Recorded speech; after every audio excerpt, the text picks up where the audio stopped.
is going on, everybody? Welcome back. Today we're going to be breaking down the best teams to be using for this upcoming season of Grand Arena. This is going to be considering the focused and regular Datacrons we have going on, some new power shifts we've seen with different characters, especially Lord Vader with his rework with the dark side clones, and how that team is continuing to be pretty strong on defense in 3v3. And kind of talk about what you should be prioritizing for defense if you're looking to set a solid defense and kind of mix things up for your opponent. We're going to break that all down in today's video. Hopefully you guys enjoy this video, find it helpful and informative. If you do, make sure that like button and subscribe to the channel, and let's dive into it. I already mentioned him. We've got Lord Vader with Apo and CX2. I do think that this is being pretty well carried by the Apo Datacron right now, and I expect this team to fall off in power once that Cron disappears. But as it stands right now, there's only a handful of counters to this team. That is being Leia. Also, you have Supreme Leader Kylo Ren, and also Seer Junda with Starkiller and Terran Malicos. Really the only three teams that seem to be hard countering this team on defense, especially with that Apo Datacron. Once that Datacron passes away, or not passes away, but disappears or goes away, I do expect this team to be a little more manageable on defense. But right now, especially with that Omicron on CX2, this team is incredibly tough. It's still by far the best defensive team we have right now. We'll see how things go in the future. We're also going to have to see how things go with Jedi Vanguard. I do have a Jedi Vanguard team in here as well we're going to talk about as well. But yeah, I do think this is still going to be one of your best defensive teams. I see no reason why people won't be putting on defense, because you're going to need some pretty meta stuff to beat them. And then moving on to that, we have Darkside Vision Rey under that Supreme Leader Kylo Ren lead. We've got Sith Trooper here, and that's just because there's some nice synergy with the Darkside Vision Rey focused Datacron here, where every time an enemy takes a turn, Rey gets a bonus turn, and during that bonus turn, she deals 100% more damage. Really good on offense. I've got a video coming out soon showing this team on offense, but this should be a really nasty team on defense.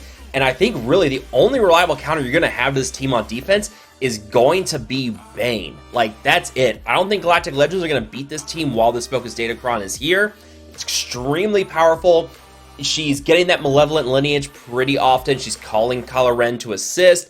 You're getting a lot of crit damage going with this team, a lot of critical hits, which drives up that ultimate on Supreme Leader Kylo Ren. And once he pops that ultimate, it resets the malevolent lineage ability with her. She resets turn meter on the entire board, speed up to the First Order characters. They're getting stacking crit damage through critical hits. Sith Trooper is hitting harder and harder as the fight goes on. This is going to be a really good defensive team. It's probably going to be the best offensive team for this whole season, for at least the next few seasons, but I think because of what Rey brings here and how she's already made Kylo Ren a defensive powerhouse with this focused Datacron, I see no reason why this won't be probably your best defensive team competing with Lord Vader into this new season of Grand Arena. So both of those really being carried by Datacrons. Not to say that this Supreme Leader Kylo Ren team was weak without that Datacron, but that focused Datacron with Rey takes us to a whole new level that's going to make this a real problem, because now you've got to probably focus someone like Bane on Darkside Vision Rey, and that's going to open up something like Queen Amidala with Padawan Obi-Wan and Master Qui-Gon, where usually I do see like people use Bane to beat that Quadmate team, but if you've got to drop Bane to defeat a Darkside Vision Rey team and having to beat that now opens up more or kind of restricts what you can use to defeat Queen Amidala. Already a strong defensive team. You're always seeing this team on defense, but now what you can do is you can put Supreme Leader Kylo Ren up in the front wall, put Queen Amidala in the back wall. They're dropping Bane on the Slacker team, and then they open up and there's a Queen Amidala sitting there waiting for them, and they've already used their Bane, so now you've got to figure out a different team that can beat Queen Amidala. That's going to be the fun part, and I see no reason to think why Queen Amidala will still not be a good team for use on defense here. No reason at all to think differently on that. No Datacron needed for this team either, which is even better. For 5v5, I've been throwing in like some Bad Batch characters because they have that Galactic Republic synergy. I throw in a Bad Batch Datacron, like I'll throw in like Echo and Tech and give them a Datacron there. Just some nice Bad Batch synergy, some nice Buster Lightside characters, but you don't really need that for 3v3. You've got the two Jedi here that are always with Queen Amidala. That's more than enough for this team. You don't need to have a Datacron to make this team good. They're just that good already. Then we get to Saw, and here's another team with the Datacron, and man, there's a lot of good Datacron teams we're going to talk about. You see Rey down here. We're going to talk about Rey here in a second, especially with the new Jedi Vanguard Datacron that's here. So Saw with the Datacron here with Luthen Rail and Kyle Katarn, that's usually your normal 3v3 defensive team. If you do have Mon Mothma for 5v5, I like to use Luthen with Mon Mothma on 5v5. She does have that really good Datacron that allows her to wipe out some Galactic Legends. But in 3v3, Mon Mothma falls off. Saw really kind of takes over here. And with Luthen on the field, Luthen gives that constant summon of the Rebel Soldier. You have the expendable asset going on there. And every time that soldier dies, you are resetting the cooldowns on Saw Gerrera with his Datacron present, which means he's getting a lot more AoE blinds out. He's got a lot more explosive traps going on the enemy team. Kyle Katarn gains bonus turn meter for Rebel Fighter allies at the start of the match. He also ends up hitting pretty hard because that's just how Kyle Katarn works. This is going to be a pretty good one. It's always been a pretty strong defensive team. That Rebel Fighter Datacron has made this even stronger. It's going to stick around for a while. We've seen what it can do in 5v5 with Mon Mothma. Now we get to see what it's going to do in 3v3 with Saw Gerrera on defense with Luthen Rail on the team. I see no reason to say that this is not going to be a good defensive team, especially with that Datacron. We'll see how things go. And then we're going to get to Rey. So we have our typical Rey team that we normally see with Ben Solo and Ezra Bridger Exile.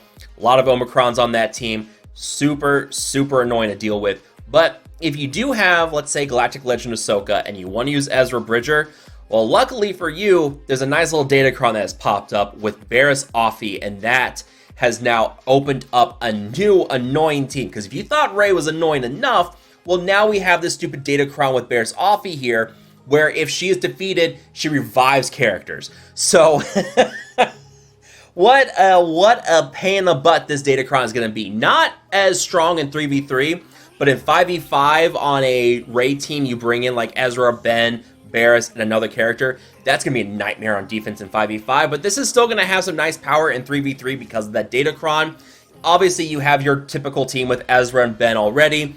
Both those are going to work really well, and if you do have that Barriss-cron, you just pull your Galactic Legend Ahsoka Tano, you take like Padawan Sabine Wren, throw Ezra Bridger in, throw this on defense, another strong defensive team. Works pretty decently on offense, but Ezra Bridger is just a defensive nightmare on his own. You throw him in under that Galactic Legend Ahsoka Tano, yeah, it's just a pain in the butt. Then we get to some other teams here. So this is a carryover from the previous Datacron set where we have Sith bonuses. So you do have some Sith bonuses going on with this team. You've got some nice bonuses. This is always a trusty trio. Like, you're always going to see this in 3v3 somewhere, either on offense or defense. I like this on defense because I got some better teams for myself on offense. But if you want to use this team on offense as well, you can use it here. You can also throw in, Darth Talon. Completely blanked on her name for a moment there. Darth Talon does have a decent Datacron as well that would work with like a Sith trio. You have that Savage Opress lead that you can bring in with Darth Talon. You have like Darth Nihilus there or Darth Traya in that third slot with those two characters. You get a lot of turn meter going with this team at the same time because of the synergy with these characters. But normally you do see Darth Traya lead. You bring in Savage Opress instead of Scion because Opress is just a more annoying tank at that point. Darth Nihilus is hiding behind a Savage Opress. He's slowly annihilating the enemy team. Traya is punishing out-of-turn attacks. She's got the Isolate. Really good in 3v3 and 5v5. I see no reason to think this will not work anyways. That Datacron does make him a little bit better, but you're still going to use him even if there wasn't a Datacron here. They're just that good. And same thing with Night Sister Trio. There's no Datacron for this team right now, but another team that can be really annoying. You have Great Mothers with the Doomed mechanic. You have the Blessed mechanic going on at the same time. You throw that on Night Sister Spirit. Morgan Elsbeth is constantly taunting. She's able to cleanse. She's able to call mass assists. Yeah, just really good, annoying defensive team that can really make things annoying by the fact that the Doomed mechanic with Great Mothers just strips protection from your team. And then you have 1 second. All right, there we go. Forgot the AC unit was on. It was starting to blow and you could hear on the mic. So anyways, what was I talking? So Night Sisters, Yeah, the Doomed mechanic, removing protection, reducing max health. The Blessed mechanic, constantly calling Not-Sister Spirit in to assist. Just overall, just a tricky defensive team that does require some solid planning if you need to get around them. And then, of course, the Hutt Cartel. Now, the Hutt Cartel Datacron has disappeared, but Jabba's still a mainstay on defense. You're always going to see him on defense. It's a galactic legend, a reliable galactic legend. Yeah, I don't really see this on offense. It's just a strong one on defense because of what Bausch Leia can do with her deadly bluff mechanic and shutting down assists. Chrysanthemum can constantly come back. He's constantly taunting. You have Jabba over here, just cleansing negative effects, throwing out thermal detonators. Really, just a really strong defensive team that's pretty reliable. There's nothing to really say about this team at this point. If you have Hutt Cartel, you know how reliable they are. If you fight against the Hutt Cartel, you know how annoying they can be at times. And then we get to Zbar with his Omicron, with Darth Revan and Mission here. So there is a Datacron going on right now that has made this even more annoying in that it brings Mission Val back, and that you have to basically, if you don't kill this team, Mission Val is constantly coming back, and she's just, yeah, really, really annoying. So the way the Omicron works with Zbar is he sacrifices Mission, and then you get boosts to the stats on Revan and Zbar at the same time. But with that Datacron we have going on right now, the focus Datacron with Zbar, Mission Val just comes right back to life. So, yeah, you get the stat boost, and you get Mission Val right back in, which means that you can't just bring in someone to cheese it. You bring in, like, a level 1 character that kills, you have Mission Val get defeated, and then you wipe, and then now you go back in, and there's no stat boosted characters. If they have the focus Datacron here with this team, this is going to be really tricky because now you can't use that cheese anymore. You've got to go in with a strong team. Now, of course, Galactic Legends do bypass this, but that's the thing, is do you need to drop a strong, like, Galactic Legend team on this? And the question we're going to have to see is, can Gungans with their new Datacron beat this? And we're going to see how that goes. I think it's going to work just fine. But yeah, that can make things a little bit trickier. Gungans are a pretty reliable counter to this team.